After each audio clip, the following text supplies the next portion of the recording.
পান্থা আসলে বলি আমি, পান্থা তো আসলে আপামর সবার জন্য না। পান্থাটা আমরা নিয়ে এসেছি আমাদের মাঝে। পান্থাটা কাদের? পান্থাটা আসলে তো কৃষকদের, তাই না? তারা আসলে আয়োজন করে তো পান্তা খেত না, তারা প্রয়োজনের তাগিদেই পান্তা খেত। আমরা আসলে আছে আগে কৃষকদের ঘরে বাংলা ক্যালেন্ডার থাকতো। এখন আপনি কোনো কৃষক কেন কোনো জায়গায় বাংলার মানে পঞ্জিকা যেটাকে বলে, যেখানে ওই যে আপনি বললেন শুভ অশুভ, কবে কৃষ্ণপক্ষ, কবে হচ্ছে ওই যে পূর্ণিমা, মাঘী পূর্ণিমা, এইগুলো ইংরেজি ক্যালেন্ডারে তো পাবেন না, বাংলা ক্যালেন্ডারে আগে। কেমন লাগছে? অবশ্যই ভালো লাগছে, খুবই ভালো লাগছে। আমাদের এই যে মেলা মানে তো আমরা আমাদের ঐতিহ্যগুলোকে ফিরে ফিরে পাই। যদিও মেলায় এখানে আমাদের পুরাতন ঐতিহ্যের কিছু দোকান সব আশা করছিলাম, সেগুলো আমি দেখলাম না। জাস্ট সচরাচর যেগুলো হয় সেগুলোই। বৈশাখী মেলা হওয়া মানে তো আসলে বৈশাখী আমাদের বাঙালি যে সংস্কৃতি সেগুলোকে ধারণ করা, সেগুলোকে তুলে ধরা। তো এখানে বিভিন্ন সার্কাস, তারপরেও ছেলে বাচ্চা কাচ্চা এসে অনেক আনন্দ করছে, এটা ভালো লাগছে। তবে এগুলো আরেকটু চিন্তা ভাবনা করে একটু গোছায়ে যদি মেলাটাকে আয়োজন করা হয়, যেটার মাধ্যমে আমাদের সংস্কৃতিটাকে স্মরণে রাখা যায়, সেটা করলে মনে আরও ভালো হয়। আমি একটা জিনিস অবাক হলাম, অনেককে জিজ্ঞেস করেছি আসলে আজকে কোন দিন বা কিসের জন্য মেলাটা হচ্ছে। এটা অবশ্যই পহেলা বৈশাখ। এই দিন আমাদের তো আসলে পহেলা বৈশাখটাকে তো অনেক হিসাব নিকাশ করে গত কয়েক বছর থেকে 14ই এপ্রিল করা হচ্ছে। তো মানে এই যে অনেক কেন বলতে পারছেন আমি জানি না, আসলে এখন সবাই তো ইংরেজি মাস নিয়ে তারা ব্যস্ত। এটারও একটা কারণ আছে, সেটা হলো স্কুল কলেজ শিক্ষা প্রতিষ্ঠান চাকরি সব জায়গায় আসলে অ্যাপ্লাই যেটা হয় সেটা ইংরেজি মাস, আমরা ইংরেজি মাসটাকে ফলো করি, যার কারণে আসলে বাংলা মাসটাকে স্মরণ রাখাটা একটু কষ্টকর। আগে হতো কি কৃষকরা তাদের চাষ আবাদের জন্য বাংলা মাসটাকে হিসাব রাখতো, কখন মানে কখন তারা বীজ বপন করবে, কখন ফসল। কিছু বিষয় থাকতো যে শুভ দিন অশুভ দিন, পূর্ণিমা মাঘী পূর্ণিমা, এই যে বিষয়গুলো থাকতো এখনও অনেকেই মানে, আসলে সেগুলো পুড়িয়ে যাচ্ছে। এটার কারণ রুট লেভেল থেকে যদি, প্রাইমারি লেভেল থেকে যদি সরকার এটি পদক্ষেপ নিয়ে বাংলাটাকে প্রচলন রাখে, সেটাকে আসলে রক্ষা করা সম্ভব। আসলে এটা একটু কঠিন এখন বর্তমানে, এটার কারণও আছে।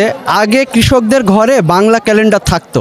এখন আপনি কোনো কৃষক কেন কোনো জায়গায় বাংলার মানে পঞ্জিকা যেটাকে বলে, যেখানে ওই যে আপনি বললেন শুভ অশুভ, কবে কৃষ্ণপক্ষ, কবে হচ্ছে ওই যে পূর্ণিমা, মাঘী পূর্ণিমা, এইগুলো ইংরেজি ক্যালেন্ডারে তো পাবেন না, বাংলা ক্যালেন্ডারে আগে ছিল। এই পুঞ্জি কোথাও নেই, যেহেতু সেটার চর্চা কোথাও নেই, যার কারণে ওই বাংলা মাসগুলো সবার মাঝেও নাই। এটা একটু কঠিন হয়ে যায়।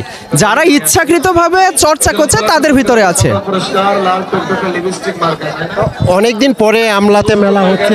দীর্ঘদিন করোনাকালীন সময়ে বিভিন্ন বাধা নিষেধ ছিল, তবে এই মেলাকে কেন্দ্র করে একটি বলতে চাই যে এই আনন্দটা একটি যুগলবন্দি আনন্দ আমি বলতে পারি। কারণ ঈদুল ফিতরে যে আনন্দ, সেটা রেস্ট না কাটতে কাটতেই কিন্তু পয়লা বৈশাখের আনন্দ আমাদের মাঝে চলে এসেছে। তো সব মিলিয়ে এই যুগলবন্দি যে আনন্দ, কেমন লাগছে পরিবারের সঙ্গে?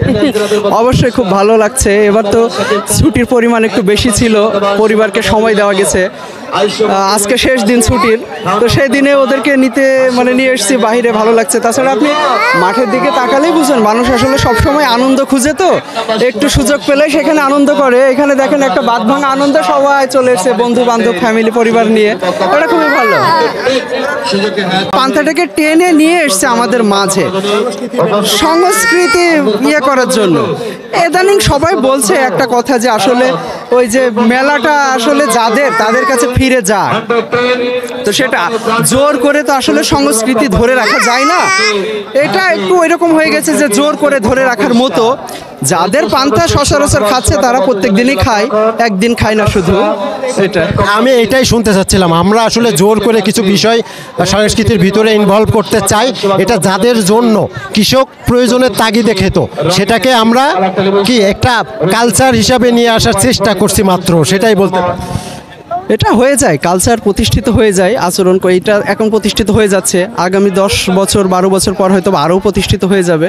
এরকম সচরাচর মানুষ ওই মানে যেমন এখন বৈশাখ যেভাবে পালন করা হচ্ছে, আজ থেকে 15 বছর বা 10 বছর আগে তো এইভাবে হতো না। মানুষ বিভিন্ন মিডিয়া, পেপার, পত্রিকা, এখন সোশ্যাল মিডিয়ার যুগ, এসব জায়গায় দেখছে। আজকে যেমন অনেকে হয়তো বা দেখেছে আমার বাড়িতে যেমন পান্তা হয় নাই, দুপুরে হয়তো বা আমার বাড়ির ফ্যামিলির অন্যান্যজন বিভিন্ন জায়গায় ছবি দেখে এসে বলছে আমার বাড়িতে পান্তা হলো না কেন। এই যে এই আর্জ, এটা হয়তো বা সামনে বার চালু হয়ে যাবে। এইভাবে তো ছড়াই যায় সংস্কৃতি। মানে